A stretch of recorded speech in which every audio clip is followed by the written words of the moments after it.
What's the big deal about whether they want to get an AA degree or they want to be a transfer student? Well, the AA degree is a transfer degree. The AAS is the workforce degree.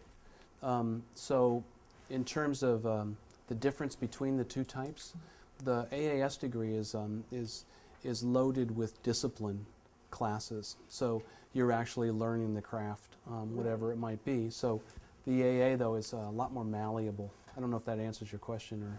Well, I mean, we talk about there being a significant, or about having to track those students that want to be transfer versus, I guess, whether potentially, workforce or just a 2-year degree, the regular time. I mean, that's what I did, just a regular 2-year degree. I guess I don't quite understand why that would be.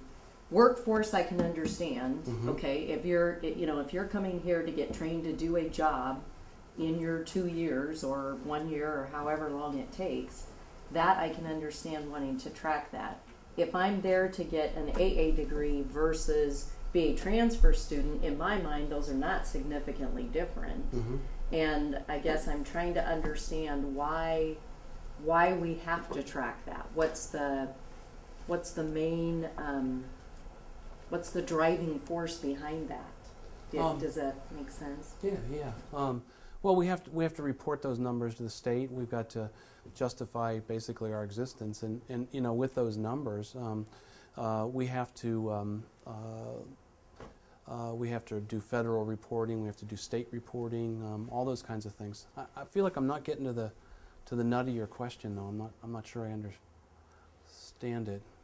Ty, do you? Well, part of it is that we have transfer agreements for our transfer degrees. And because of that, that kind of segregates those students apart from the workforce path.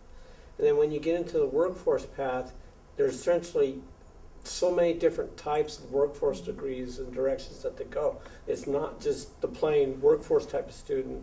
Like, for example, a welding student, essentially he'll go and take the welding classes and we won't see him outside of the welding classes that he's taking, compared to maybe a criminal justice or a business student who's taking business students and English classes and math classes and everything else. And so, but in terms of the end product, the idea is that the workforce student's going on and getting a job, and the transfer student is taking the transfer agreement that he has and moving on to a 4-year institution. But I think your example, just the plain AA degree and the transfer degree, they are the same thing. Because you didn't choose, because that wasn't your goal, you didn't transfer, but you could have, you were prepared to transfer.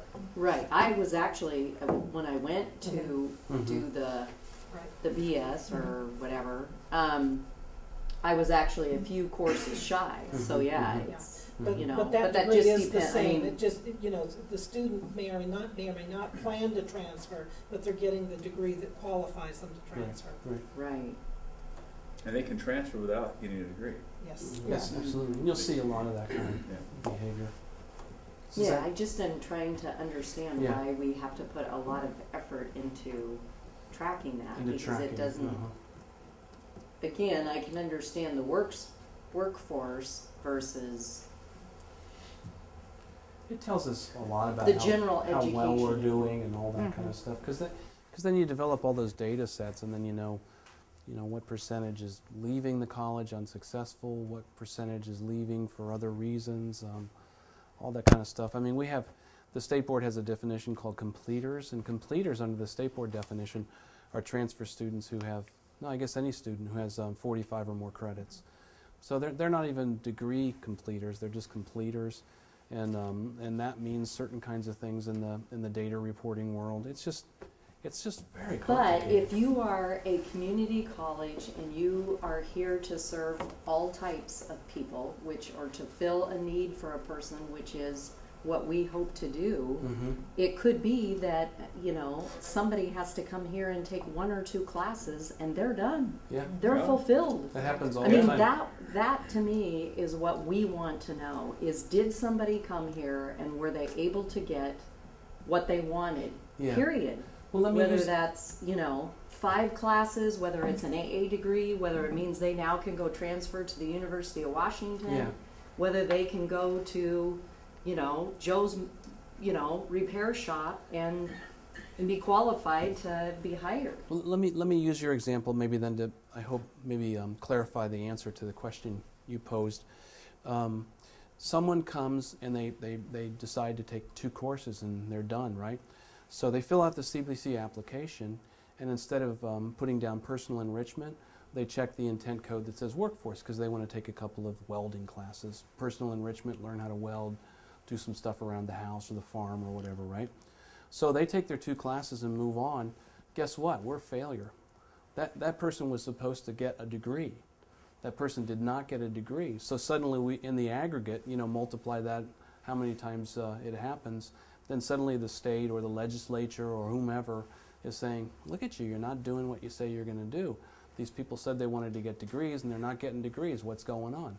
Well, the finer we can grade the little grains of data sets, the better we can understand what's actually happening at the college. To show that that the guy who just wanted to take 2 classes, we did our job, we did it well, that kind of thing, rather than being judged as somehow, yeah. That's why we like the whole student achievement. I mean, people look at our transfer rate and say, only 30% of your students transfer? I don't know what the current number is. About that, 29. What is it? 36. 36%? So, oh my gosh, shouldn't 80% of your students transfer? Well, no. And there's all kinds of reasons why, yeah. Quickly to run through some of this. Contribution to CBC to knowledge, skills, and personal development in these programs. You can see that we've done a really good job in many, many areas. The only place where we're moderate and neutral is in those bottom categories: understanding yourself, multicultural stuff, and ethical values kinds of things.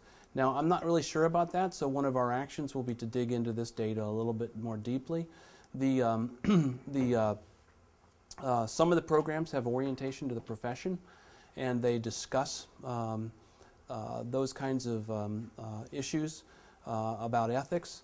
And some of the programs, rather than having their students take Speech 101, which is kind of a stand and deliver speech course, have them take multicultural communications, which deals specifically with understanding people of other racial and ethnic profiles than yourself in the workforce. So maybe we need to encourage more of that course and less of the speech, if it turns out that's what the data is telling us.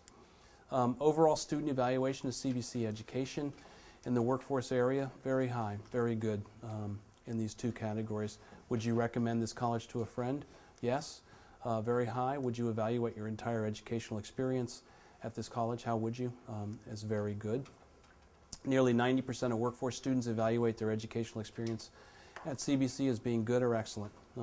That's a pretty good report card. These guys do a wonderful job. I missed Rob Walker before. Rob does a lot of things to engage his students outside the classroom as well.